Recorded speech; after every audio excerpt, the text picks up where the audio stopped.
"Step away from the front door, ma'am, and keep your hands where I can see them." Officer Brett Dalton said it the way a man says something he has said 100 times before.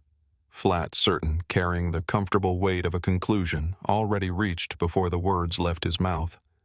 And he said it to a black woman standing on her own front porch on a Saturday morning in October, holding a copper watering can in one hand and looking back at him with an expression he did not know how to read, and would spend the rest of his career wishing he had understood sooner. He had absolutely no idea who she was. He had no idea that her name was Adrienne Cole, that she was the Deputy Chief of the Federal Criminal Division of the United States Attorney's Office for the Eastern District, that she had prosecuted 107 federal cases without a single loss, that she had personally argued before 3 federal circuit courts in the past calendar year alone, and that her boss Raymond Holt, the United States Attorney himself, would be standing in that precinct lobby within the hour with 2 FBI special agents and a DOJ legal team at his back. He had no idea that the 11 civilian complaints buried in his personnel file, complaints he had always understood to be safely gone, were about to be revealed as something far more criminal than negligence,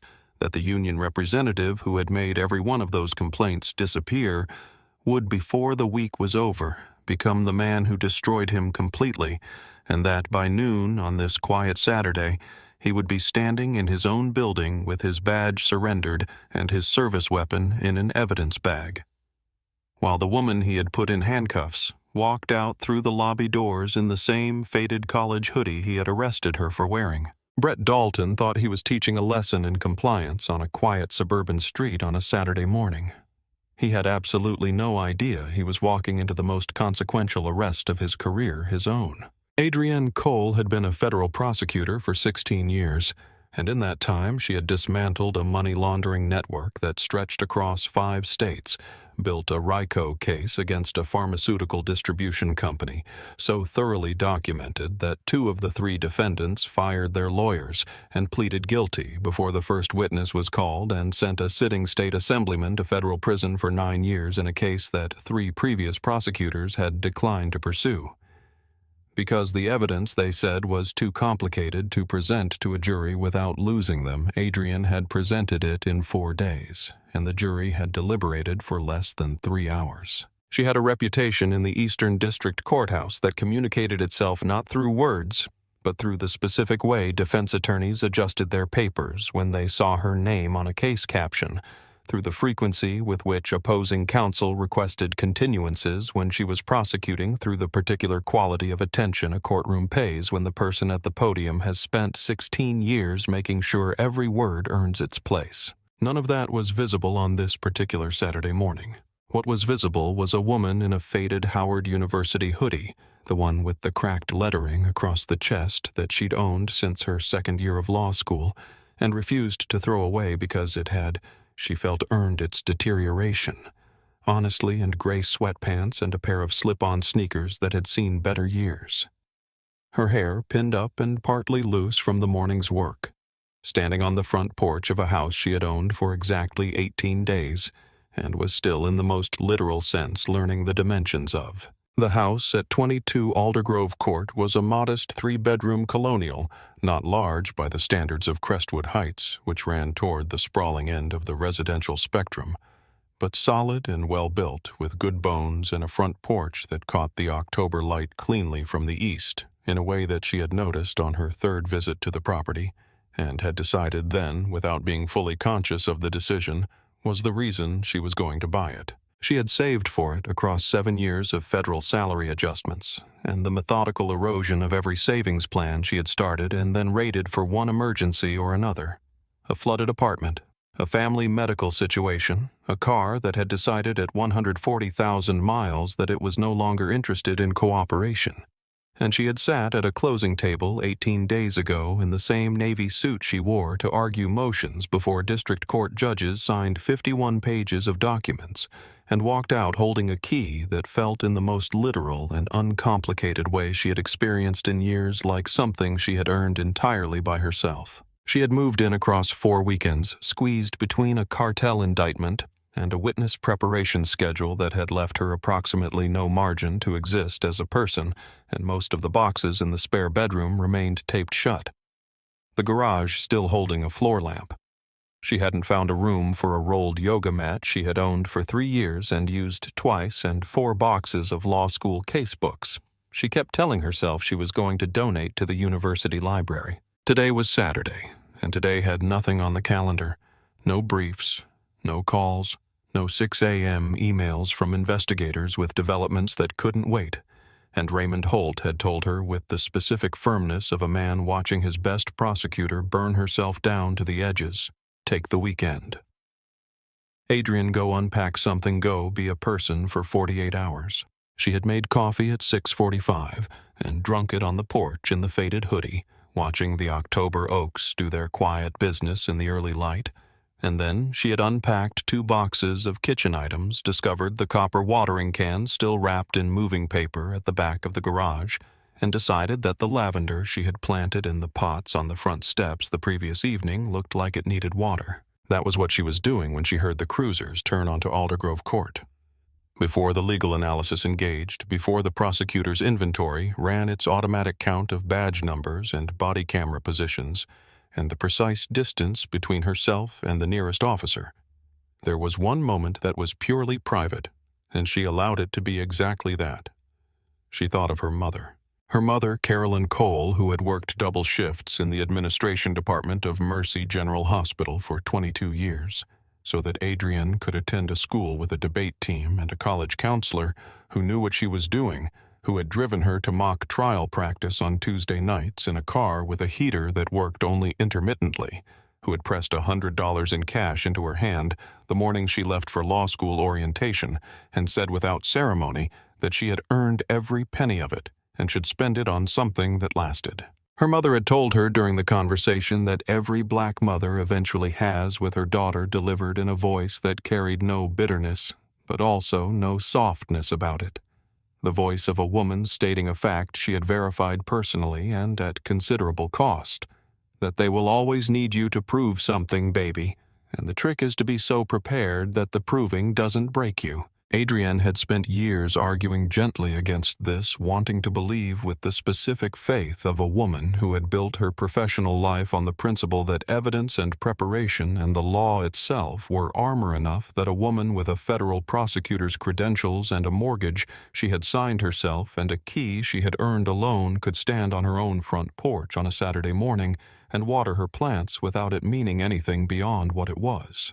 She was 43 years old, and she was about to understand in the most concrete and irreversible terms that her mother had been right, and that being right about it, being prepared for it, having studied its legal architecture for 16 years, having prosecuted men for doing it, did not make it hurt any less when it arrived on your own porch steps on a morning you had set aside for nothing more than coffee and lavender, and the particular piece of a Saturday with nothing on the calendar. She set the copper watering can on the porch railing.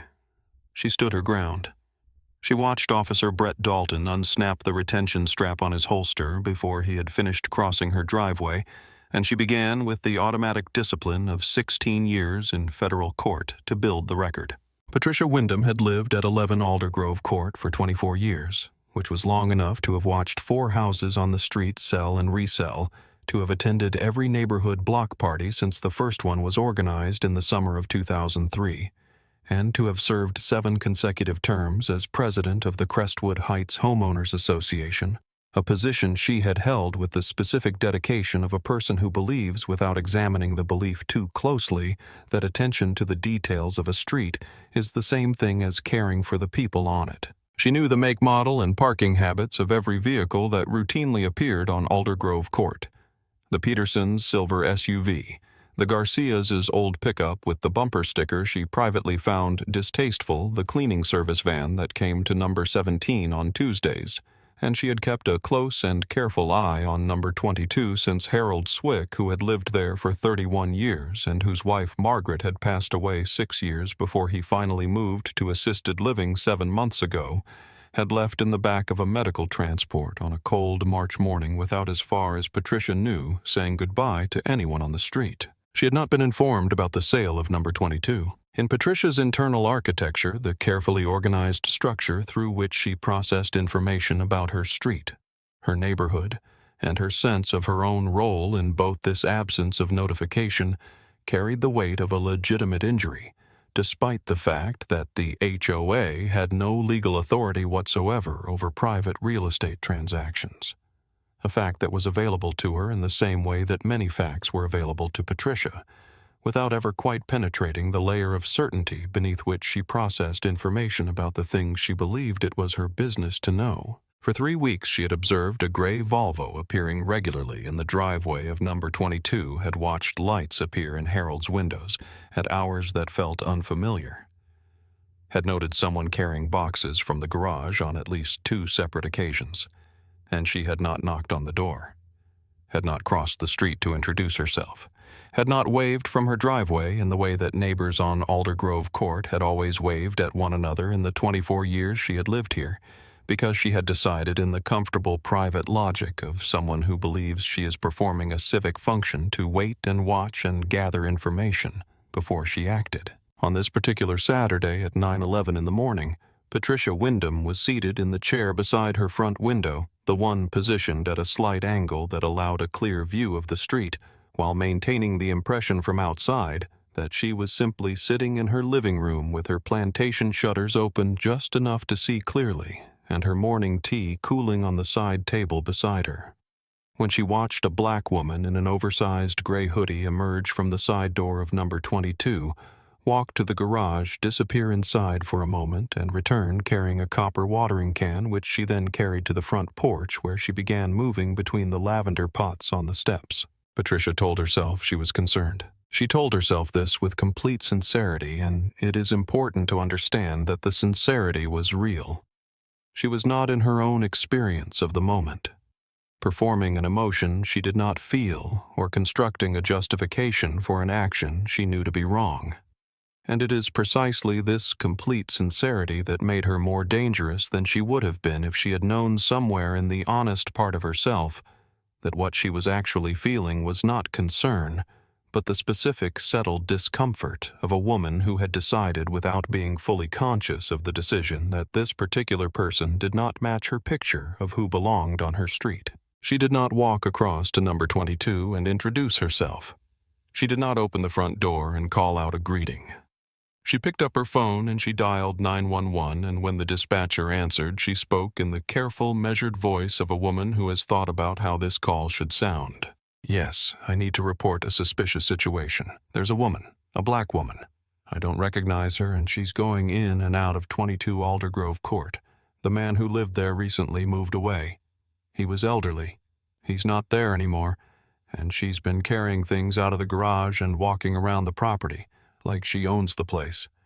I'm very concerned. I think you need to send someone right away." She hung up, opened her shutters all the way, settled back in her chair, and watched with the comfortable confidence of someone who has acted through the proper channels and expects the proper channels to confirm that she was right to do so. She had lived on this street for 24 years as someone for whom the mechanisms of authority, the homeowners association, the neighborhood, the police had always functioned as extensions of her own judgment instruments that amplified her sense of what belonged where and who belonged where, and she had never in 24 years had a reason to examine whether that relationship was as straightforward as it felt from the inside. She had absolutely no idea that the woman she had just reported to the police had spent 16 years prosecuting exactly the kind of harm that was now, with Patricia's help and Patricia's phone call and Patricia's comfortable certainty, arriving at 22 Aldergrove Court in 2 police cruisers with their engines cutting before they had fully stopped. She settled in to watch. She was entirely comfortable. She had never had a reason not to be. Brett Dalton had been on the Crestwood Police Department for 19 years, and the record of those years looked, depending entirely on how you chose to read it, like 2 completely different careers lived by 2 completely different men. Read it the way Captain Ron Briggs read it, through the lens of arrest numbers and clearance rates, and the absence of sustained disciplinary findings, and what you got was a results-driven veteran with a strong close rate in property crime cases, a reputation for zero tolerance in Crestwood Heights, and the other high-value residential neighborhoods in his patrol zone. and a record that his captain described in the specific vocabulary of police departments that have spent years not examining what they mean by their own language as the record of a cop who gets things done. He had shaken hands with 2 different police chiefs at department award ceremonies, had been featured in the Crestwood Courier's annual community spotlight piece 3 separate times, and had a framed letter of commendation from a city councilman hanging on the wall of his office in the precinct that he had never taken down and had no plans to. Read it the other way, which is to say carefully with the attention to pattern that a federal prosecutor brings to a document she has been handed and suspects has been managed, and a different picture emerged with the slow clarity of something that was always there waiting for someone to look at it straight. 11 civilian complaints in 19 years. 11 separate people who had gone through the considerable effort and the considerable risk of filing a formal complaint against a uniformed officer with 19 years on the job and a captain who played golf with his union rep.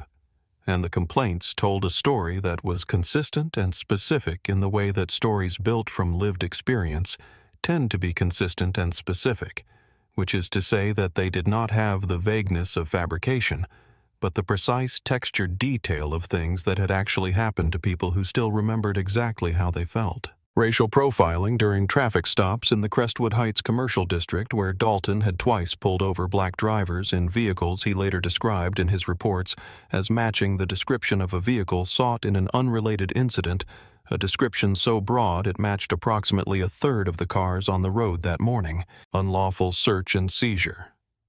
A man named Deshaun Garrett had filed a complaint describing Dalton searching the interior of his vehicle outside a pharmacy on Millbrook Avenue without consent and without any articulated reason. And when Garrett had asked why his car was being searched, Dalton had said with the flat certainty of a man who does not feel the need to explain himself that he'd seen what he'd seen. 4 separate complaints from 4 separate individuals, none of whom knew each other.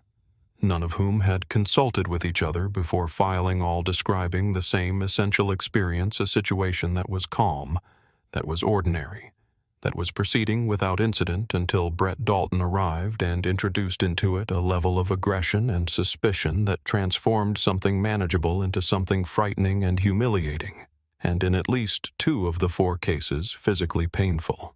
11 complaints. 11 internal affairs reviews and 11 outcomes of unsubstantiated or conduct within departmental guidelines. The person most responsible for those outcomes. The mechanism through which accountability had been made to fail so consistently and so completely that it had started to look like a policy rather than a series of individual decisions. Was Gary Pruitt, who had been the Crestwood PD's union representative for 13 years, and who understood his function with a clarity that he had been careful throughout those 13 years never to put in writing. Pruitt played golf with Captain Briggs every other Friday morning at Millbrook Country Club, had a working relationship with the department's Internal Affairs Review Board that was built on mutual understanding rather than documentation, and had navigated 11 separate complaints against Brett Dalton through the review process with the practiced ease of a man who has done something so many times that he has stopped thinking of it as doing something and started thinking of it as simply how things work. What would later be discovered, what the DOJ forensic team would find when they finally read the access logs of the department's disciplinary database with the patient attention those logs deserved, was that Pruitt had not merely managed those 11 complaints through a compromised process, had not simply ensured that the review board arrived at the conclusions he needed it to arrive at, but had gone further in 3 specific cases than anyone in the department understood. 3 of those 11 complaints, the 3 with the strongest corroborating evidence, the 3 with body camera support and named witnesses who had agreed to testify, had not been reviewed and cleared through the process. They had been deleted, removed from the system entirely on 3 separate quiet nights over 5 years, using administrative credentials that did not belong to Gary Pruitt by a man sitting alone in the building after hours with a database that he understood far better than the people responsible for overseeing it. But none of that was known yet on this Saturday morning as Brett Dalton drove toward Aldergrove Court, with one wrist resting on the steering wheel, and the settled, unexamined certainty of a man who had been right about these things for 19 years and had never once been required to prove it. Officer Jamie Novak was 26 years old and 8 months out of the Crestwood Police Academy, which meant she was still in the phase of her career where she was learning through daily and sometimes uncomfortable experience the difference between what policing was supposed to look like and what it actually looked like when she showed up to work every morning and sat down in a cruiser with a partner who had been doing this for 19 years and had very clear ideas about how things were done. She had learned in 8 months of riding with Brett Dalton to read his acceleration the way his right foot pressed down on the accelerator with a fraction more force than the situation called for when he had already made up his mind about something before any of the relevant facts were available to him. And she felt it now. The cruiser moving through the residential streets of Crestwood Heights at a pace that was not fast enough to attract attention, but was definitely faster than a routine suspicious person call at a private residence warranted. She read the dispatch on her tablet as they drove and said nothing because she had also learned in 8 months that saying the obvious thing out loud in the passenger seat of Brett Dalton's cruiser produced outcomes that made her shifts longer and her evenings quieter, which was the kind of calculation she hated making and had not expected to be making at this point in what she had believed entering the academy would be a straightforward career built on clear principles. Dalton's call was the V formation, both cruisers angled across the driveway of number 22 before the engines were fully cut. Doors opening before the vehicles had completely stopped the positioning of the 2 cars, communicating to anyone watching that the situation had already been classified, and the range of available outcomes had already been substantially narrowed, and the V formation was vehicle interdiction protocol, which Jamie knew she had learned it 6 months ago, was not standard procedure for a suspicious person call at a private residential address. She knew this, she did not say it. Instead, she looked at the house and at the woman on the front porch. A black woman in a gray hoodie standing on the top step with a copper watering can resting on the porch railing beside her.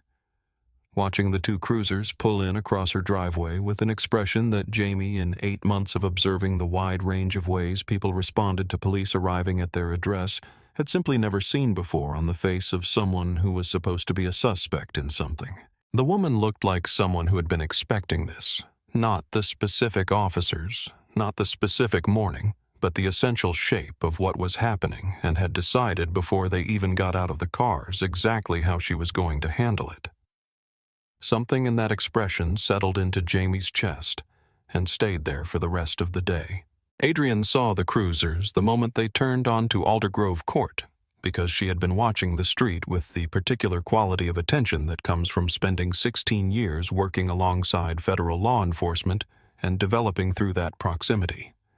A comprehensive understanding of the difference between officers who are approaching an unknown situation with an open mind and officers who are approaching a situation they have already decided about and are simply moving toward the physical location where the conclusion they have already reached will be officially confirmed.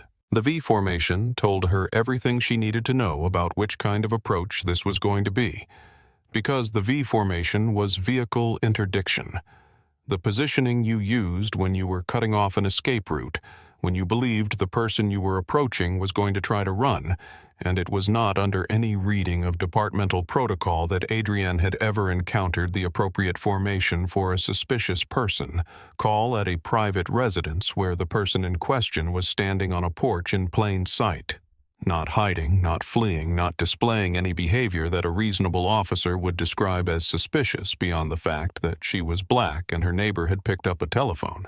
She cataloged it the way she cataloged evidence quickly, precisely, without letting the catalog interfere with the clear head she was going to need for the next several minutes. 2 officers, the lead mid-40s broad through the shoulders, the kind of unhurried stride that announces authority as something you are entitled to rather than something you have to demonstrate. Moving across her driveway with the comfortable certainty of a man who has made this approach 100 times, and found it to produce the outcomes he intended every single time. Rookie female, late 20s, hanging back slightly at the base of the steps, her posture not fully committed in either direction, something in her face that Adrian read with the quick instinct of a woman who had spent 16 years assessing witnesses as uncertainty that hadn't yet hardened into a choice. The lead's retention strap came unsnapped on his 3rd step across her driveway, not reaching for the weapon, not drawing it, just touching the holster, just establishing the vocabulary of the conversation before a single word of the conversation had been exchanged. And Adrian noted it, the way you note something that tells you more than the person doing it probably intended to communicate. No lights, no sirens. This was not an emergency response. This was a conclusion looking for the paperwork to support it. She set the copper watering can on the porch railing slowly and deliberately, and she stood on the top step with her hands visible and her spine straight, and she did not retreat toward the front door, because retreating toward the front door would have suggested that she had a reason to retreat. And she did not have a reason, and she knew with the absolute precision of a woman who had spent 16 years arguing the difference between what the law said and what people did in its name, that she was going to conduct herself with the kind of composure that would when the body cameras were reviewed and the transcripts were read. Leave no room for any interpretation of her behavior, other than the one that was accurate. She had done nothing wrong. She had broken no law, and every single thing that happened on her porch on this October Saturday morning had been done to her rather than by her. She began in the clean, automatic way of someone who has been trained to build records before the moment has passed to build one. Dalton reached the base of her porch steps and stopped in the 4-inch elevation difference Adrian on the top step. Looking down at him registered on his face the way a minor inconvenience registers on the face of a man who has never been accustomed to looking up at the person he is addressing, as something that was not expected and was not in his reading of how this was supposed to go entirely acceptable. He looked at her hoodie, the faded Howard lettering, the fraying at the cuffs, then at her sweatpants, then at her hair. And his expression did not change because it had already been set before he left the cruiser, before he turned onto Aldergrove Court, possibly before he had even read the full dispatch. And what she saw in it was not hostility exactly, but something more settled and in its own way more dangerous, which was the expression of a man whose conclusion about what he was looking at had been reached before any evidence was available and would not be updated by any evidence that arrived afterward. "Step away from the front door, ma'am," he said, "and keep your hands where I can see them." The words landed off the quiet October street like something dropped from a considerable height, and across the way, Patricia Wyndham's plantation shutters shifted faintly in their frame as she adjusted for a better angle, and Adrian looked left and then right with the unhurried attention of a woman taking inventory, and she noted the open shutters, and she noted both body cameras running. She could see the small red recording light on Dalton's chest from where she stood, and she made sure with a small and deliberate adjustment of her position that she was entirely within frame. She looked back at Dalton with an expression that was level and specific and entirely unimpressed. "Excuse me," she said. "Step away from the door," he repeated. "What are you doing here?" She placed the pruning shears she had forgotten she was still holding on the small porch table slowly without making any production of it, and she stood on her own front porch in front of her own front door, in front of the lavender she had planted herself the previous evening, and she said, "I'm watering my plants, officer." "Is there a problem?" The word "my" landed with a precision that she noted and that he did not. "We received a call about a suspicious person trespassing on this property," Dalton said, hooking both thumbs into his duty belt in the body language of a man settling in for a conversation he intends to win before it has properly started his weight, shifting slightly back on his heels in the way of someone who has staked out a position and has no intention of moving from it. "Neighbors say the owner recently moved away. So I'll ask you again, what exactly are you doing here? And why are you in and out of the garage?" Adrian had been a federal prosecutor for 16 years, and in those 16 years she had learned with the specific precision that comes from watching human beings attempt to mislead federal juries while she stood 12 feet away, listening to every word to hear the difference between a question being asked in order to receive an answer and a question being deployed in order to establish a narrative. And what Dalton was doing was not asking a question, he was building a report. He was creating the verbal record of a suspicious person who had failed to account for herself satisfactorily, and she understood this with a cold, complete clarity that did not make her angry, but did make her extremely careful. "I'm perfectly aware of who the previous owner was," she said in the even unhurried voice she used when she wanted a jury to understand that what was being said was a statement of established fact, rather than an opinion subject to debate. "His name was Harold Swick. The property was listed 6 weeks ago and sold 18 days ago. I am the buyer of record.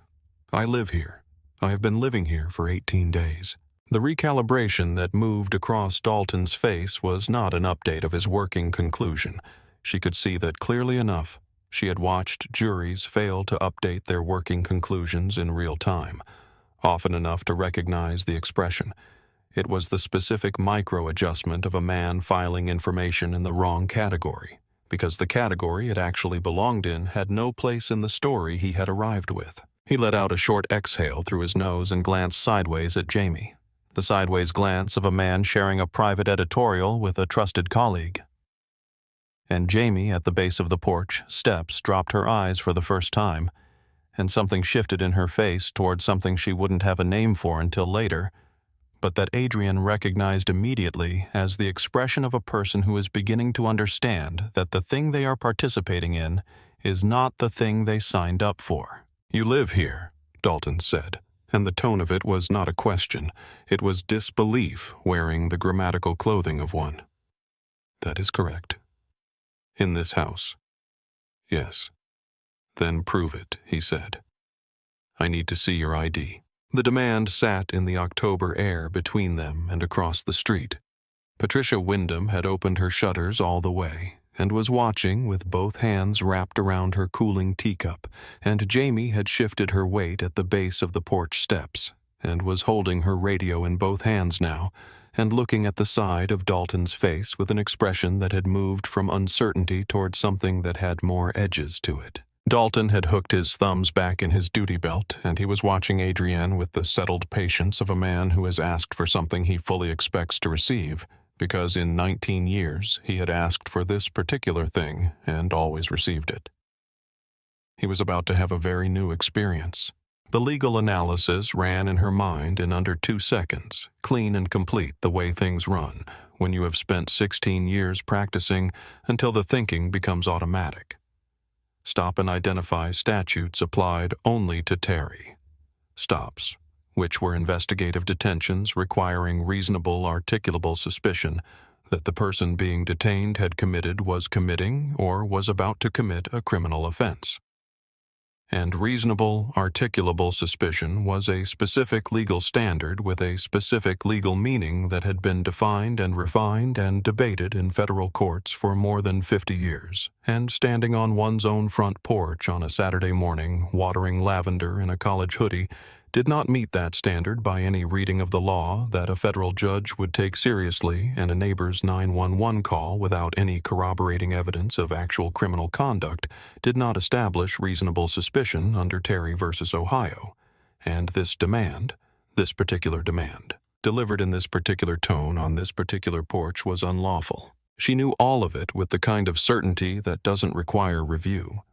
She also knew that she could produce her federal credentials and end this encounter in approximately 30 seconds, and part of her, the part that was 43 years old and tired, and had not planned this particular Saturday to include any of what was currently happening, suggested quietly that 30 seconds was a very short time to pay for the return of a quiet morning. But she thought about the people who had stood in this exact position without federal credentials to produce, without 16 years of case law filed in immediately accessible memory, without the specific safety net of a job that made her legally formidable and professionally untouchable.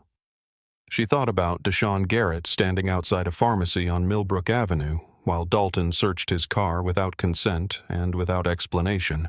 She thought about every person who had filed one of those 11 complaints and watched it disappear into a process that was designed, whatever it claimed to be, to produce exactly one outcome.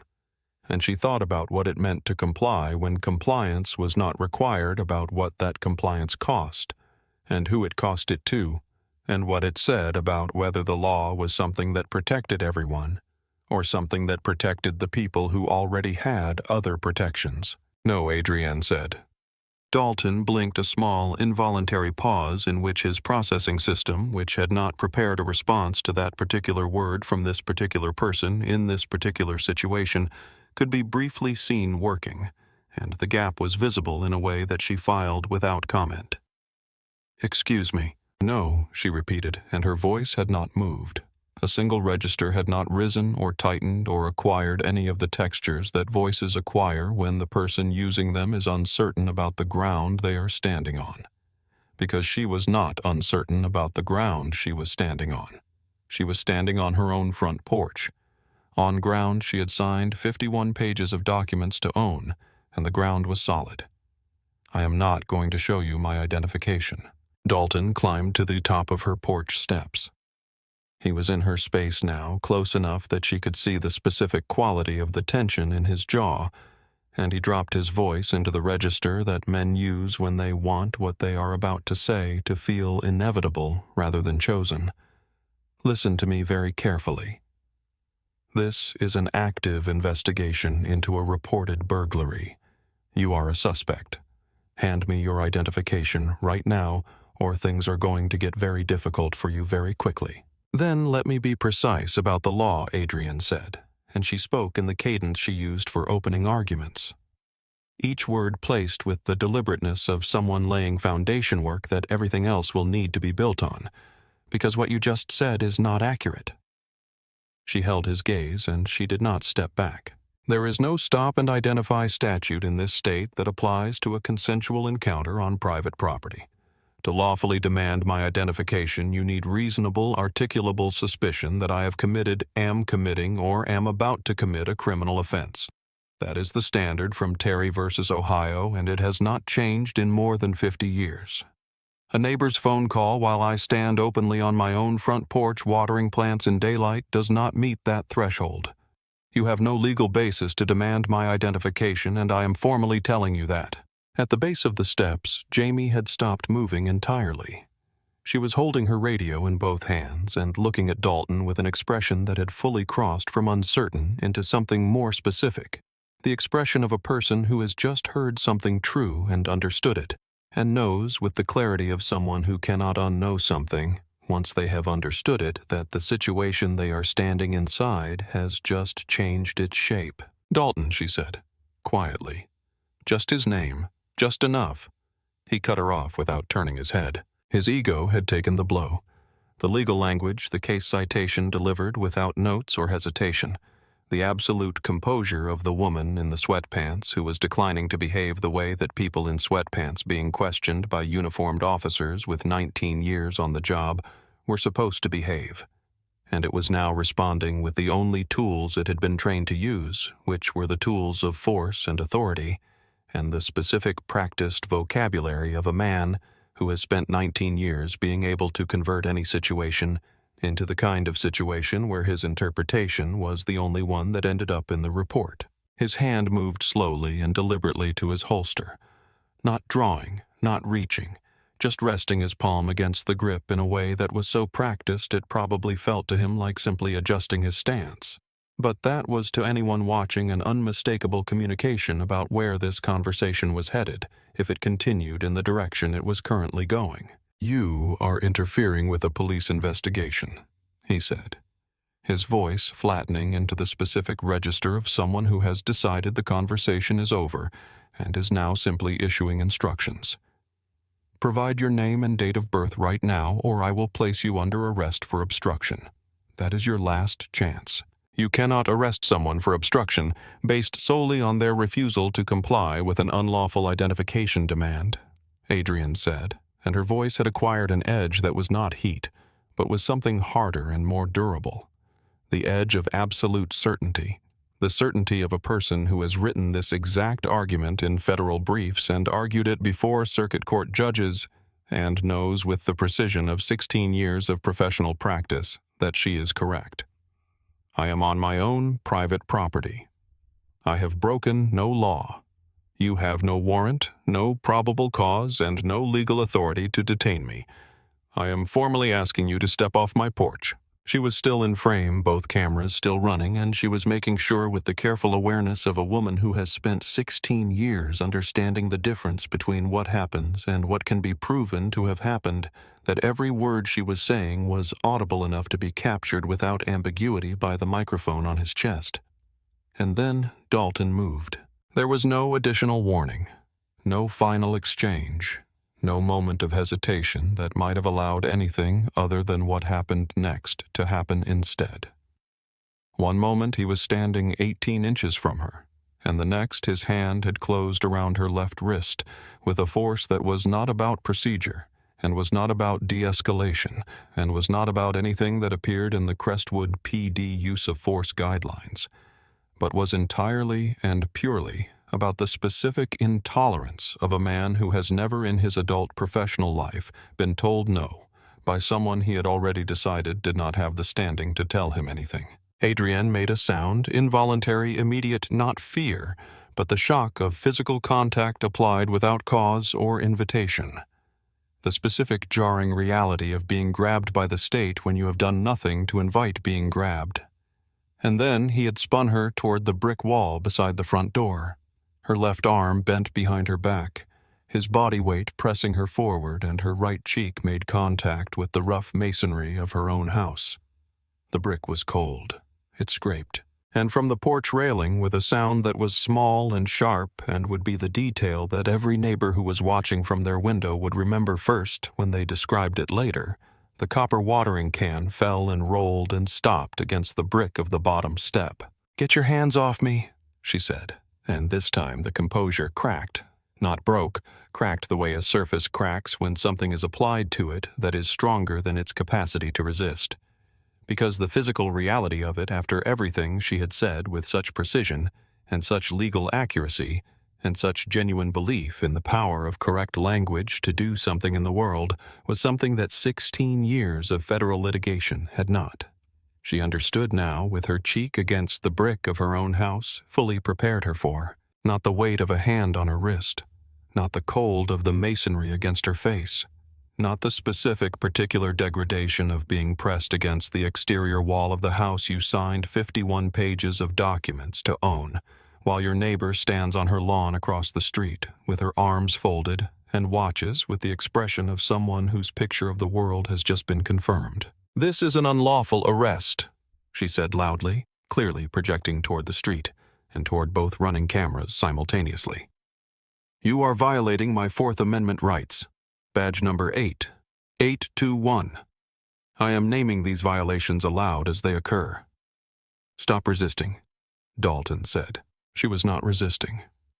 She was rigid with shock, pressed against her own house, her cheek against its masonry, and the instruction was a verbal record documentation for a version of events that he was constructing in real time, and she knew that, and she kept naming the violations anyway because the record she was building was going to be more durable than the record he was building, and she had spent 16 years learning how to make that true. "Novak, get up here," Dalton said. "Secure her right arm." Jamie came up the steps, pale in a way that went beyond the ordinary, and she took Adrienne's right arm with a pressure that was in its reluctance and its care. Something very close to an apology, before any apology was possible. And her voice when she spoke was unsteady in the specific way that voices become unsteady when the person using them knows they are doing something they cannot justify but cannot yet figure out how not to do. "Ma'am, please just cooperate," Jamie said. "I am cooperating with the law," Adrienne said loudly, clearly. "He is breaking it." The handcuffs came out. The steel was cold, and the ratchet closed, click, click, click, with the mechanical indifference of an instrument that does not know or care what it is being used for. Entirely indifferent to every word she had said and every law she had cited and every fact she had stated about the property she was standing on. She was walked down her own front steps in cuffs, Dalton's hand around her bicep across the path she had swept clean the previous evening toward the cruiser parked across her driveway. As they crossed the front walk, she looked across the street. Patricia Wyndham was standing on her front lawn, arms folded, watching with the expression of someone whose worldview has just been confirmed, which is one of the most dangerous expressions a human being can wear, because from the inside it is indistinguishable from righteousness. Adrienne did not look away from it. She held it and she filed it. She would give them her name, October 3rd, 1981, nothing else. She would let the AFIS system return what it was going to return. She would make sure she was standing at the booking desk when it did. The cruiser door slammed definitive and hollow, and she sat in the hard plastic back seat with her wrists aching, and she waited because she was very good at waiting, and she had always known that the waiting when it came to these things was part of the work. Dalton took the longer route to the Crestwood Police Department, not reckless, not documentably excessive, but calibrated in the specific way of a man who understands exactly how much pressure he can apply while remaining within the technical boundaries of conduct that would appear in a report, so that every curve was taken at a speed incrementally faster than posted, and every turn sent Adrienne sliding against the molded plastic of the side panel. Each one a small and private exercise of the only dimension of power that was still available to him. Now that the porch was behind them and the booking desk was ahead, Adrienne did not react. She sat with her back as straight as the molded plastic allowed, feet flat on the floor, eyes forward through the wire mesh divider, and she did not give him the satisfaction of a sound because there was nothing he could do in this cruiser, on this route that she was not already building into the record. In her mind, timing it, noting it, adding it to the account that was going to matter more than his ever would. Jamie sat in the passenger seat with both hands on her radio and her eyes fixed on the road ahead, staring through the windshield with the concentrated attention of someone who has decided that looking only at what is directly in front of them is a form of not participating in what is happening behind them, and who is just beginning to understand in the slow and uncomfortable way of someone who cannot unknow something that this is not the same thing as actually not participating. After 7 minutes, she spoke quietly, carefully, without looking away from the road. Dalton. When we get back before booking, maybe we run the deed of sale. Check the property record. She cited Terry by name. She knew the statute number. 17 years on this job. Novak, he said in the tone of someone closing a door. I know what a liar looks like. She refused a lawful order. That's obstruction. The dispatch call gives us probable cause. She'll explain herself to a judge. Jamie did not speak again. She looked at the road and she thought with the careful privacy of someone keeping a thought for later, I don't think that was a lawful order, and I don't think that's what obstruction means. She spent the rest of the drive deciding whether the thought was something she was going to act on. The Crestwood Police Department's booking desk smelled of institutional coffee and industrial floor cleaner, and the particular recycled air of a building that sees a great deal of human traffic and has made its peace with the fact.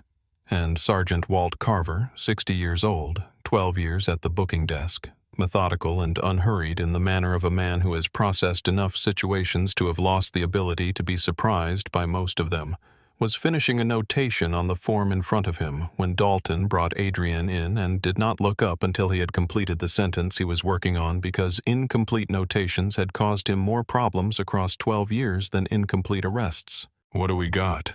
He said, clicking his pen. Obstruction resisting suspected burglary, Dalton said with the tone of a man completing a satisfying task. Caught her at a deceased owner's property in Crestwood Heights carrying items from the garage, refused to ID herself, escalated the encounter. She's been read her rights. Carver looked up. He looked at Adrienne Cole standing in front of his booking counter in a faded college hoodie and gray sweatpants, a scrape along her right cheekbone that was beginning to show color, her hair partly down from where it had been pinned. Her wrists reddened in bands where the cuffs had been, and she looked in the objective assessment of a man who had processed enough suspects across 12 years to have developed a reliable internal calibration, like none of the charges Dalton had just listed. She looked like a woman who was memorizing every badge number in the room, which was, as it happened, precisely what she was doing. Something in Carver's long professional experience filed a quiet, private objection that he did not act on yet because his job was the process, and the process was what came next. "All right, ma'am," he said. "Name and date of birth." Adrian Cole, she said. October 3rd, 1981. Nothing more. No title, no agency, no correction of the assumptions that were currently operating in this room. She held his gaze and said nothing else, and Carver typed it in and moved forward because that was what the process required. Dalton unlocked the cuffs. Adrian brought her arms forward slowly and rubbed her wrists with the practical, unsentimental attention of someone addressing a physical problem, and kept her eyes on Dalton's face until he looked away first. "I'm requesting my phone call," she said. "Not a question?" After processing, Dalton said, sliding the fingerprint card across the counter with the flat satisfaction of a man completing a procedure. "Hope you know a good bail bondsman." The fingerprinting was quick and professional. The intake search was conducted by a female officer who said nothing that was not procedurally required. And then Adrian Cole was walked down the hallway, past the dispatch station, past the report room where she noted with an automatic prosecutor's attention that Jamie Novak had gone in and appeared to be beginning to write something and into holding. Cell 3 was concrete and fluorescent and smelled of bleach and sealed institutional air with a metal bench, a drain in the floor, and a wire-reinforced window in the door that let in a thin strip of the hallway's light. And when the door shut with the clang of a conclusion, Adrian sat on the bench, smoothed the front of her hoodie, pressed the back of her left wrist against the cold concrete wall and held it there, and let the cold work on the soreness, because she was a practical woman, and the soreness was real. The scrape on her cheek stung with the persistent, specific quality of a surface abrasion that is going to sting for as long as it is going to sting, regardless of whether you pay attention to it or not. She looked at the wall in front of her, and she allowed herself for 30 seconds to simply know something she was not yet ready to say out loud that she had prosecuted men for exactly. This had stood at federal podiums and described it in precise legal language to juries, and judges had known it intellectually and comprehensively and with the complete certainty of someone who has studied a thing from every available angle, and that none of it had been the same as knowing it in her wrists and her cheek and the muscles of her left shoulder where he had bent her arm, and then she pressed the knowledge down into the place where she kept things that were true but not useful at this precise moment, and she returned to what was. She had work to do. A young deputy passed a cordless phone through the bars. 5 minutes and Adrian dialed a number she knew without looking, because she had been calling it for 16 years, and some things become part of the body. It rang twice. Raymond Holt, the voice of a man who answers the phone the same way regardless of what he is doing when it rings unhurried. Complete the voice of someone who has trained himself to be fully present for whatever the call turns out to be. "Raymond," she said. "Is Adrian?" A micro-pause, the specific brief pause of a man recalibrating. "I told you to take the weekend. I know. This isn't about the Garfield case." Her voice was even deliberately steadied in the way of someone who has decided that the steadiness itself is important information.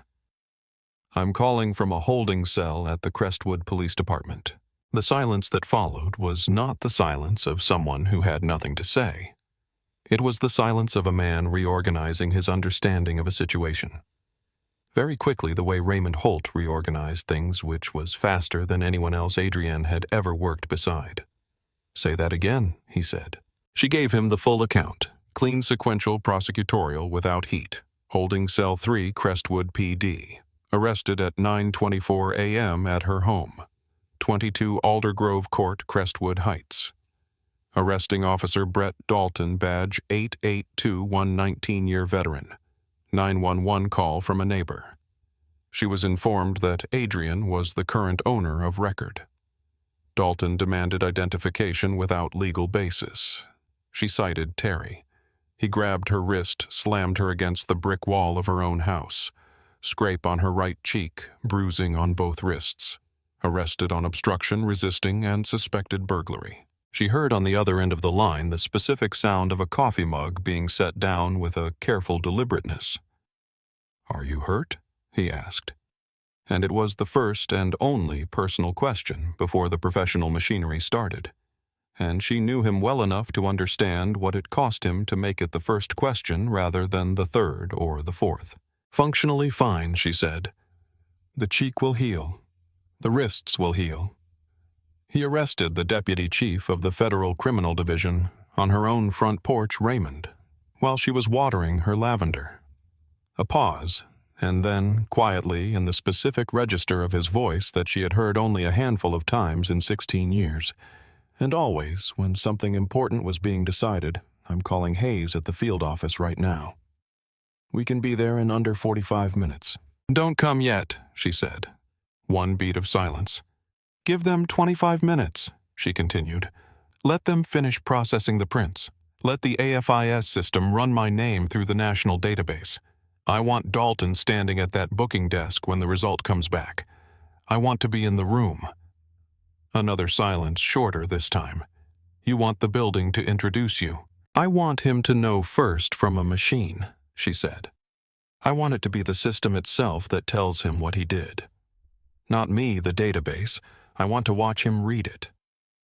The silence that followed was the particular silence of a man who has spent 11 years understanding the precise difference between legal strategy and theater, and recognizing in that silence that he is currently being presented with something that is irrevocably both. 25 minutes, he said. "Take your time," she said. "I'm not going anywhere."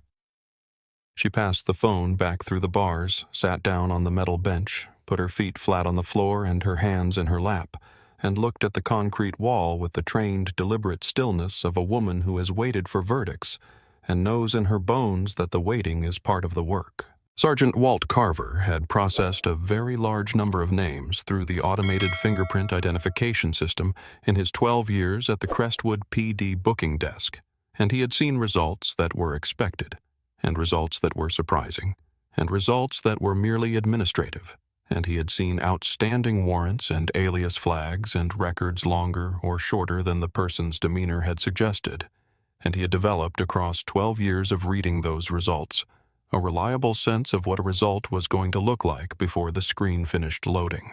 He had never seen what appeared on his screen at 10:53 on a Saturday morning. He was on his third coffee working through the notation backlog on 2 other pending cases when the AFIS screen updated and the national database cross-reference completed and the result returned, and the first thing he registered was not language, but color, because the banner that appeared at the top of the screen was not the standard white he was accustomed to, and was not the administrative gray of a no-record return, but was red, a bright and unambiguous red that had the specific quality of a color that is trying very hard to communicate that what is below it should not be treated casually.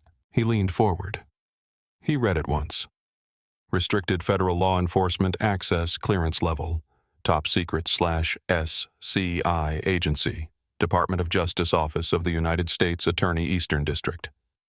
He leaned further forward. Below the banner, Cole Adrian M., Deputy Chief, Federal Criminal Division, active current status in good standing. He read it a second time with the careful attention of a man who has learned across 12 years to make sure he has read something correctly before he acts on it. He removed his reading glasses, wiped them on the front of his shirt in the automatic gesture of a person whose eyes are reporting something that his understanding of the situation cannot yet accommodate, replaced them with deliberate care, and read it a third time. The result did not change. He looked at the phrase Deputy Chief Federal Criminal Division, and he thought about what that meant in practical terms about the kind of work a person with that title did, the kind of federal proceedings they appeared in, the kind of institutional authority they carried. And then he looked at clearance level Top Secret /SCI, and then he looked at United States Attorney's Office Eastern District, and then he sat back in his chair very slowly, the way you sit back when you have just understood something that changes the shape of the last hour. He thought about the woman who had walked through his booking area 40 minutes ago, the scrape on her right cheekbone, the redness at her wrists, the way she had stood in front of his counter and given him her name and date of birth, and absolutely nothing else with the specific expression of a person who knows exactly what is coming, and has decided to let it arrive on its own schedule, rather than announcing it herself. The coffee mug in his right hand had gone completely still at some point during the reading, and he set it down now with the careful deliberateness of a man placing something on a surface he is no longer certain is stable. He looked up from the screen. Down the hallway past the report room near the vending machines at the far end of the corridor, Brett Dalton was leaning against a filing cabinet with two other officers, and he was laughing the specific, relaxed, full-bodied laugh of a man for whom this building has always been a place of safety and mutual protection, and certain uncomplicated belonging, and the sound of it carried easily down the hallway. The laugh of a man on the correct side of every locked door he had ever passed through, comfortable in his own jurisdiction, finished with his morning's work and entirely at ease with the outcome. Carver said his name once quietly without inflection. The laugh stopped. The quality of that stopping the specific way a sound's sudden absence carries more information than the sound itself spread outward from Dalton to the two officers beside him, and then further, so that by the time Dalton looked up and across the length of the hallway toward the booking desk, 3 other people in the room had already stopped what they were doing without knowing why they had stopped.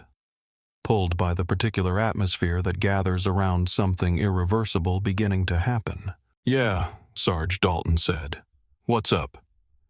"Get over here," Carver said, and then with the flat, unhurried certainty of a man who has been doing this long enough to understand when something cannot be undone, and there is therefore no value in delay now. Dalton crossed the room with the comfortable, unhurried stride of a man who has never had a reason to approach his desk sergeant with anything other than routine expectation, still carrying the residual warmth of the laugh on his face, and he came around the booking counter and stood beside Carver and looked at the screen. The smile stayed on his face for approximately 2 more seconds. His eyes moved across the display in a sequence that Carver could track precisely through the progression of what happened to Dalton's expression, the red banner first, the color registering as wrong before the language did, then the clearance level, then the agency, then the institutional affiliation, then the title, which he read, "The way you read something in a language you have studied, but in which you are not yet fluent slowly, with a faintly visible effort. Deputy Chief Federal Criminal Division, United States Attorney's Office, Eastern District." Then the name Cole Adrian M. He read it to the end. He read it again. The color left his face in a sequence, jaw first, then the cheeks, then the skin around his eyes, the specific orderly retreat of blood from a face that has just received information that its entire operating system was not built to process. And it happened across approximately 4 seconds, and Carver watched it with the detached attention of a man who has served his role in this moment and now only needs to witness the rest of it unfold. Officers had drifted toward the booking counter from 2 directions, drawn by the quality of the silence that had replaced the laugh, and Jamie Novak was in the doorway of the report room, holding a coffee she had apparently forgotten was in her hand, looking at Dalton's face with an expression that had very recently completed its conversion from uncertainty into something harder and more specific and entirely cold. Dalton, Carver said once quietly, not a prompt but an acknowledgement. "I see it. It's real. There is no version of the next several hours that is going to be comfortable for you." Dalton opened his mouth. No sound came out. He closed it. He looked at the screen one final time with the expression of a man checking whether the words might have rearranged themselves into something his career could survive in the interval between the last reading and this one. They had not moved. The double glass doors of the Crestwood Police Department lobby were pushed open with a force that announced before anyone in the building had looked up to see who was coming through them, that what was arriving had not come for a conversation and was not interested in the usual courtesies that precede one. Raymond Holt was 61 years old, broad through the shoulders in the way of someone who had stayed physically active through decades of work that kept him mostly at a desk, silver at his temples and in his close-cut beard, wearing a dark charcoal suit on a Saturday morning, because he was the United States Attorney for the Eastern District and had never, in 11 years in that position, developed a casual relationship with what that meant or what it required of him. Behind him, 2 FBI special agents in tactical vests with FBI in large block letters across the chest, moving with the economical efficiency of people who have been summoned to exactly these situations before. 2 DOJ attorneys in dark suits carrying leather cases with credentials already visible.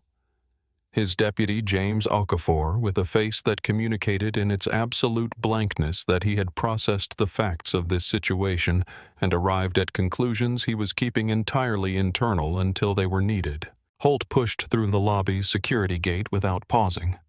The young officer at the partition started to speak, looked at the credentials being held up by 2 separate people, assessed the general momentum of what was moving through his lobby, and decided that the most useful contribution he could make to the next several minutes was to step aside and walk directly across the main floor of the Crestwood PD toward the booking desk, with the stride of a man who knows exactly where he is going and considers every foot of distance between his current position and that destination to be a practical obstacle rather than an opportunity for interaction. Captain Ron Briggs came out of his glass-walled corner office, fast jacket half-buttoned, with the expression of a man who has been doing routine Saturday administration and has just become aware, through the quality of the silence that has descended on his building, that something has happened here that he was not briefed on, and that the gap between what happened and what he knows about it is about to cost him something. "Who are you and what is happening in my precinct?" Briggs said. Holt set his federal credentials on the booking counter. One motion controlled and complete. Raymond Holt, United States Attorney for the Eastern District. Captain, you have one of my prosecutors in a holding cell. You have 90 seconds to release her, after which the options available to us in this conversation become significantly less collegial. Briggs looked at the credentials. He looked at the FBI agents. He looked at Carver, who had both palms flat on the desk in front of him in the posture of a man who has fulfilled his role in this situation and would very much prefer that the remaining roles be filled by people with more institutional authority than he currently possesses. Carver identified Adrienne, stated her title, described what the AFIS screen had returned 25 minutes earlier. The silence that followed was not empty.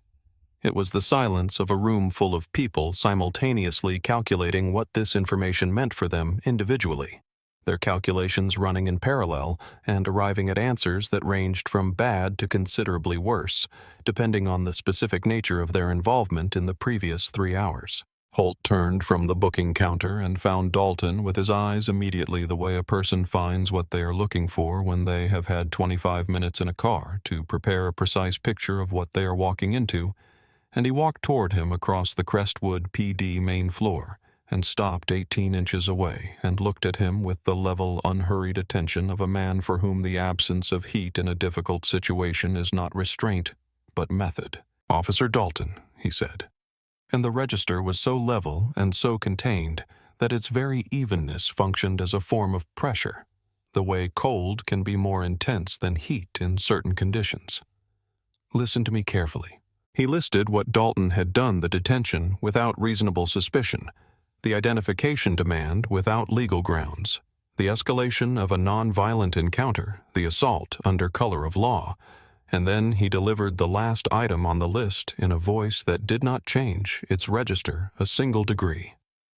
"You arrested the deputy chief of the Federal Criminal Division on her own front porch while she was watering her lavender plants." He let that sentence exist in the room for 1 full second, not for effect, but because it was the kind of sentence that required 1 second to settle into the minds of everyone who heard it. "Do you understand the magnitude of what you've done?" Dalton tried to maintain some version of the professional posture he had inhabited for 19 years. The set jaw, the squared shoulders, the bearing of a man who considers himself to be on the correct side of any situation he is standing in. And the effort was visible in a way it had never been visible before, because the ground that bearing required in order to be genuine was no longer there, and he was standing in the specific way of a man who is trying to stand on something that has already given way beneath him. He swallowed. His throat moved.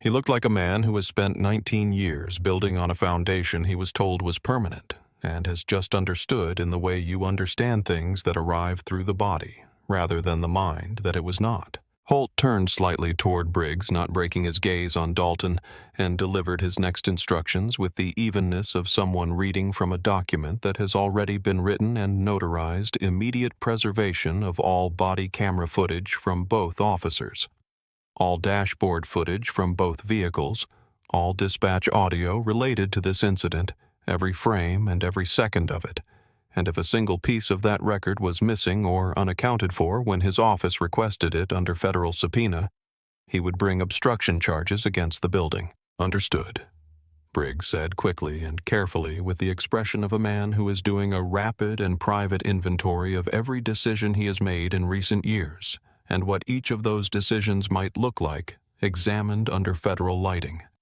The sound of a door opening at the end of the hallway, the iron clang of a lock releasing its hold on something it had been holding, and then footsteps, and then Adrienne Cole walked into the booking area of the Crestwood Police Department. She had not changed. Same faded Howard University hoodie, same gray sweatpants, same slip-on sneakers that had seen better years. Her hair still partly down from where it had been pinned that morning, the scrape on her right cheekbone showing along its edges, the marks at her wrists visible below the cuffs of the hoodie where the steel had been. None of it changed her posture. She walked into the booking area the way she walked into a federal courtroom when she had a case she had spent 3 years building and was confident in every page of it. Not hurried, not performing anything for the room, simply present in a way that reorganized the space around her without requiring any effort to do so. The way that genuine authority reorganizes space quietly and without announcement. She stopped beside Raymond Holt, crossed her arms over her chest, and looked at Brett Dalton. The room was very quiet. Dalton looked back at her, and whatever combination of professional reflex and institutional habit had been assembling itself in the seconds since Holt stopped speaking came apart completely under the specific quality of her gaze. The gaze of a woman who has built 107 federal cases and knows from both sides of the evidentiary record exactly what a complete case looks like and what it means. "He tried, ma'am, Miss Cole. I didn't know who." She stopped him not by raising her voice, not by moving, not by doing anything that would appear in a transcript as an interruption, but by speaking at a pace and at a volume so precisely calibrated that it occupied the exact space his fumbling had been filling and did not leave room for it to continue. "You didn't know," she said. A pause. Brief, complete, the pause of a woman placing a period at the end of a sentence that has been a long time coming. That's the point. She held his gaze for 3 seconds, and what was in her eyes during those 3 seconds was not triumph and was not anger, and was not the particular satisfaction of a person who has been proven right at considerable personal cost.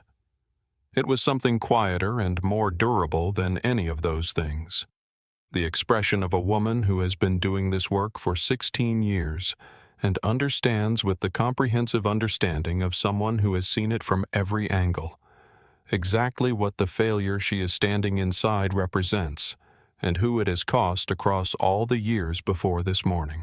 Then she turned to Captain Briggs and delivered 3 instructions in the measured, unhurried cadence of a woman who is making a record that she intends to be permanent. Dalton suspended without pay service, weapon surrendered credentials, deactivated pending federal civil rights investigation under 18 U.S.C. Section 242. Jamie Novak 48 hours to file a complete and unqualified incident report, and if it omitted or softened any element of what had occurred, she would be named as an accessory in the federal complaint. All civilian complaints filed against Dalton in the past 6 years forwarded to the DOJ Civil Rights Division by end of business Monday. She looked at Briggs, and she waited. "It will be done," Briggs said in the voice of a man who is understanding in real time that the arrangement he has relied on for 19 years was not as permanent as he had believed it to be. Adrienne nodded once, turned to Holt Raymond. "Let's go. I have lavender to water."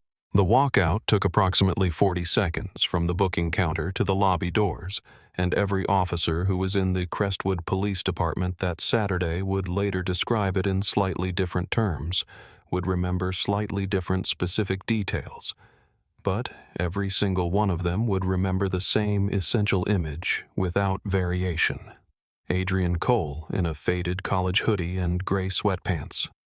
Cheek scraped and wrists marked hair loose, flanked by FBI agents in tactical vests and DOJ attorneys in dark suits with the United States Attorney for the Eastern District holding the door the absolute uncompromising ordinariness of how she looked against the extraordinary weight of what was walking beside her, the refusal of her appearance to perform the power that was accompanying it. She did not look back at Dalton. She had never needed to. Dalton stood at the booking counter in the silence that followed the lobby doors settling back into their frames. A silence that had a different quality from the silences he had inhabited in this building for 19 years. Because the silences he had inhabited in this building for 19 years had been the silences of a man who belongs somewhere, and this one was the silence of a building that has just reorganized itself around a truth it does not know how to absorb. And he was standing inside it alone, more alone than he had felt in 19 years. Down the hall in the report room, Jamie Novak sat in front of a department computer with the door open and her hands resting on the keyboard.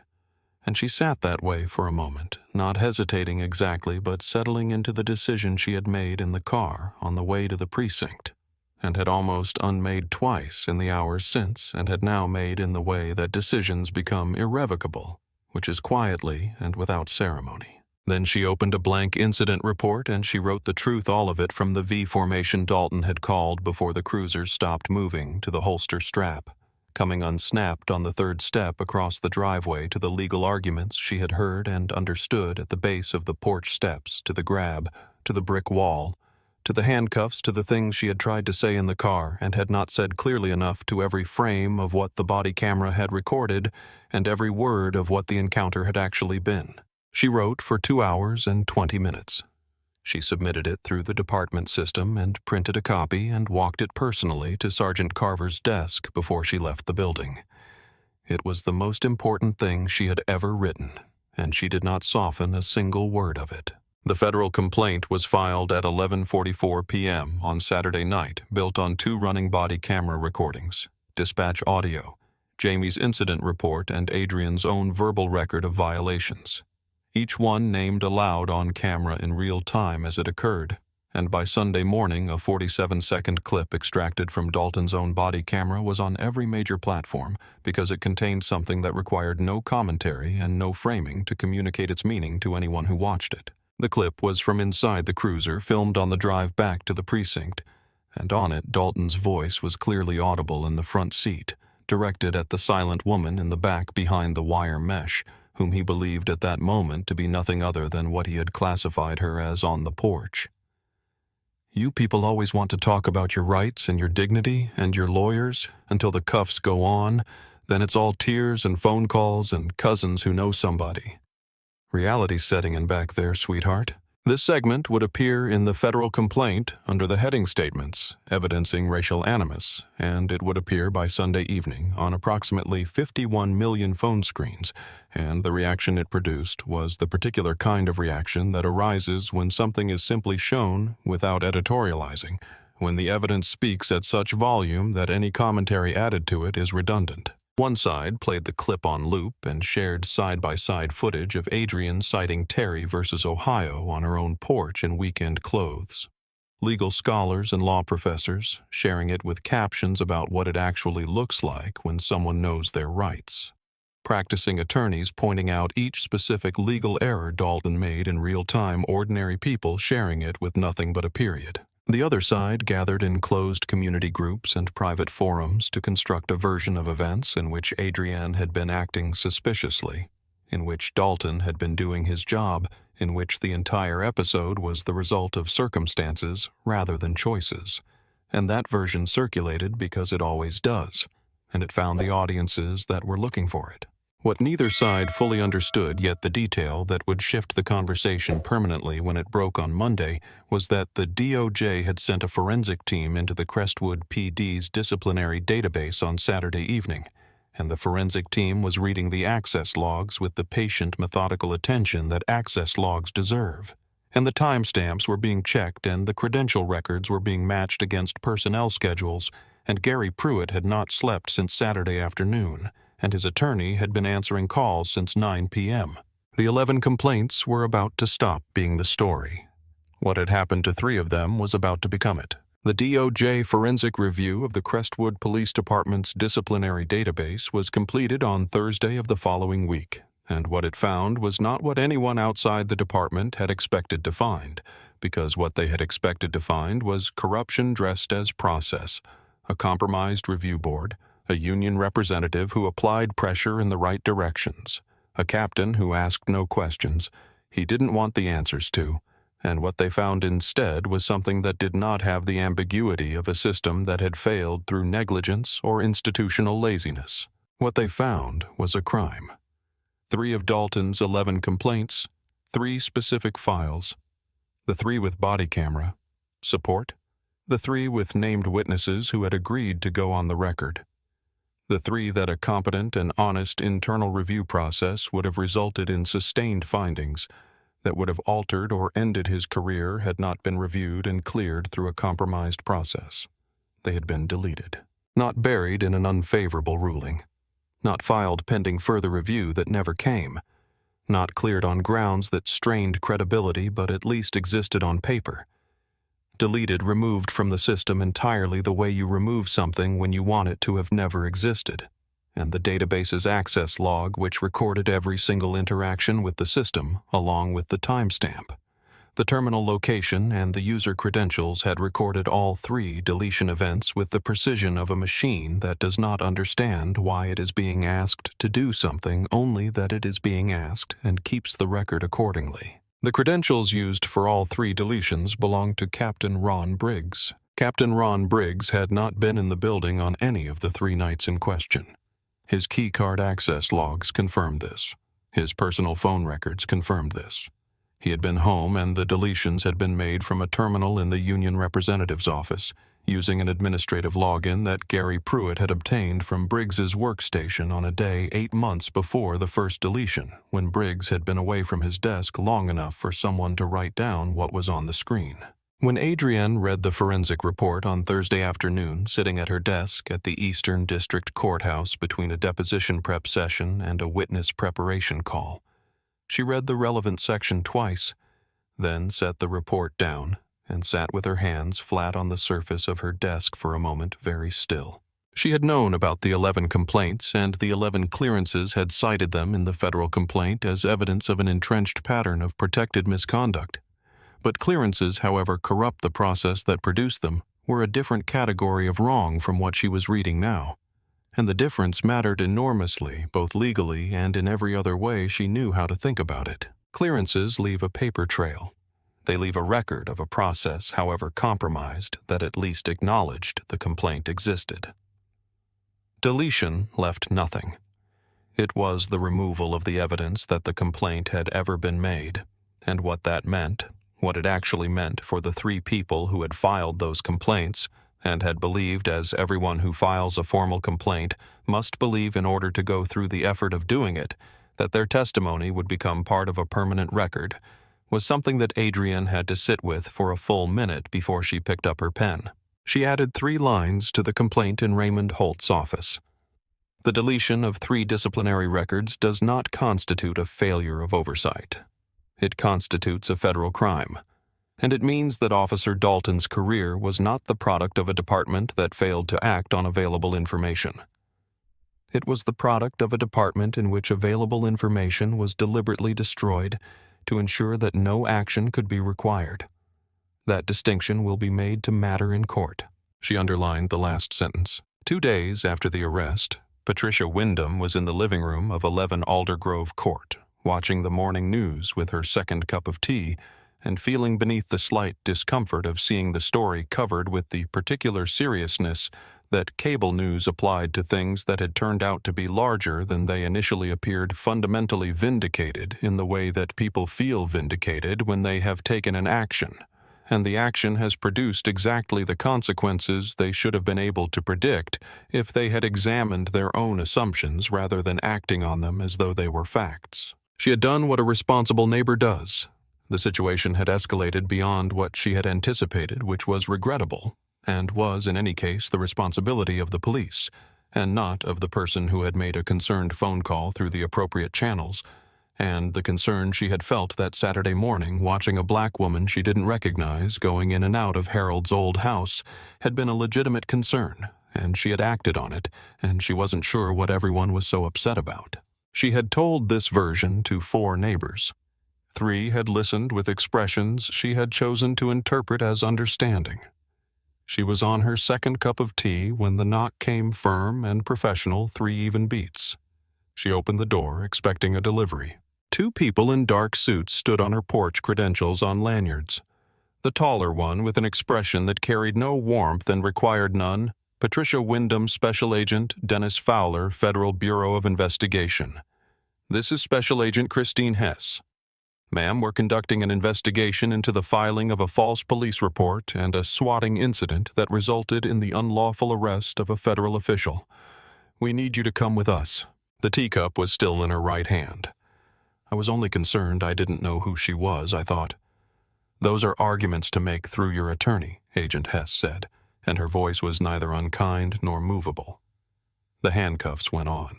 Across the street, Adrienne Cole was standing on her front porch in a dark navy suit, both hands wrapped around a mug of coffee, watching the agents walk Patricia to the dark SUV at the curb, watching the door close, watching the vehicle move down Aldergrove Court, turn at the corner, and disappear. She stood on her porch in the morning quiet and drank her coffee and then went back inside to the brief she was reviewing because she had a racketeering trial in 4 days, and the opening argument wasn't finished yet. Brett Dalton was indicted by a federal grand jury 6 weeks after the arrest.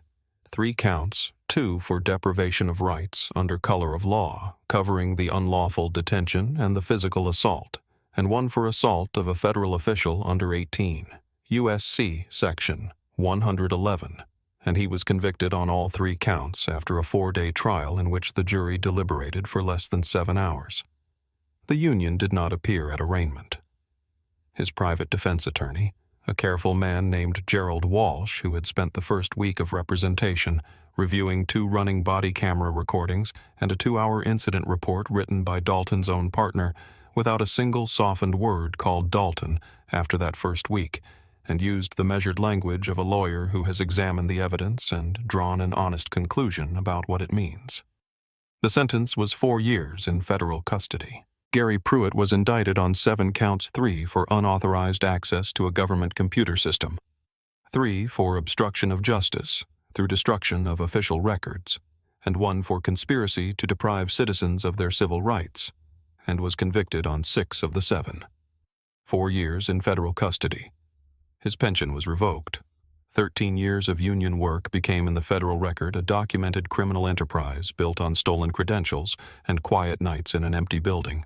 Captain Ron Briggs cooperated fully with the federal investigation in exchange for reduced personal exposure, retired before his cooperation agreement was finalized, and had his pension placed under review. It was not a graceful exit. It was the exit of a man who had been complicit in something for long enough that he had stopped recognizing it as complicity. Patricia Wyndham pleaded to filing a false police report, 2 years of supervised probation, and a civil settlement of $47,000 paid to Adrienne Cole attached permanently to the federal record with Patricia's name and the specific nature of her conduct. She had lived 24 years on Aldergrove Court, as someone for whom the law was an arrangement that existed in her favor. That was no longer precisely accurate, and it could not be made accurate again. The Crestwood Police Department entered a federal consent decree. Captain Diana Reese took command, reopened 4 prior complaints against Dalton for independent review, and implemented civilian oversight with actual authority, the power to require action, not merely to recommend it. The disciplinary database was placed under independent audit. The access logs would never go unread again. Jamie Novak was promoted to field training officer 9 months after the trial. The first thing she told every new recruit on their first day was what she had witnessed on a porch on Aldergrove Court, what she had tried to say and hadn't said clearly enough, and why the word almost was one she no longer allowed herself in any sentence that ended with the right thing. The badge, she told them, is not a conclusion. It is a daily decision. And the days when those two things feel like the same thing, those are exactly the days that will define the kind of officer you actually are. After the testimony and the trial and the deposition and the supplemental report, Jamie Novak drove home and sat in her car in the parking lot of her apartment building for 14 minutes before she could make herself go inside. Not crying, just sitting with her hands in her lap, thinking about the sound the handcuffs had made. A sound she had heard in the field dozens of times. A sound she had trained herself to process as routine, and how she had never heard it. The way she heard it that morning applied to a woman who had named every law being broken as it broke, who had stayed composed through all of it, who had done everything right and had been cuffed and walked across her own yard in front of a neighbor watching from a lawn with her arms folded and satisfied. Jamie had done almost everything right, and the almost was going to take her a long time to put down, she knew that. And she accepted it the way you accept things that are true and inconvenient, and can only be carried and slowly changed by the carrying of them, and eventually, if you are honest enough with yourself about what they cost, understood. On the Monday after her arrest, Adrienne Cole stood at the podium of the Eastern District Courthouse in a dark navy suit, the same one she'd worn on her porch, watching the SUV take Patricia Wyndham away, and delivered the opening argument of a federal racketeering case that she had spent 4 years building, and she delivered it the way she delivered all of them, comprehensively and sequentially, and without a single gap in the foundation, and the jury gave it the attention it deserved, and the case ended in conviction on all counts. And she walked out of the courthouse into a November afternoon that was cold and sharp and had the particular quality of days that feel larger than their place on the calendar suggests.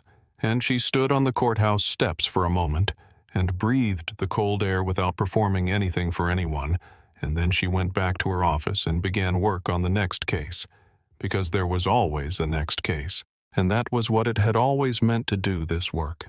And she had never, not once in 16 years, stopped believing it was worth doing. On a Saturday morning in early spring, the oaks on Aldergrove Court, showing the first tentative green of new growth, the lavender on her front porch, having come through the winter and into bloom, purple and dense, and exactly as she had hoped when she pressed the seedlings into the soil.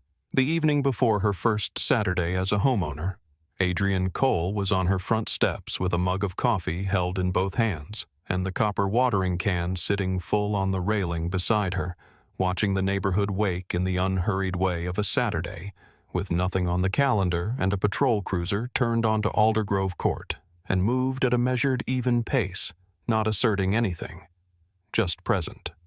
The way that good policing is present, when it is doing what it is supposed to do, and it slowed near her house, and the window came down, and the officer young a face she didn't know. Part of a department still carefully and imperfectly becoming something it had not been before, gave her a single nod.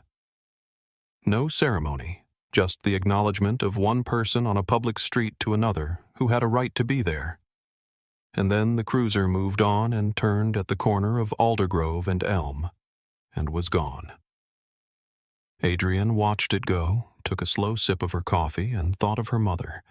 Not with grief, not with the particular exhaustion of having been proven right at too high a cost, but with something that was closer to gratitude, quiet and complete, because her mother had told her to be prepared enough that the proving didn't break her, and she had been, and it hadn't, and she went back inside her house, the one she had saved for and signed for and earned and been arrested in front of and always come back to, and she closed the door, and the morning continued exactly as it should have from the very beginning. If this story stayed with you, if you believe that no badge, no assumption, and no deleted file should ever be stronger than the truth, please like this video and share it with someone who needs to hear it.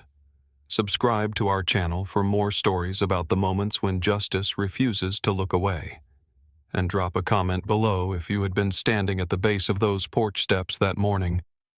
Would you have found the courage to tell the truth? One word from Officer Novak changed everything. What would yours have been?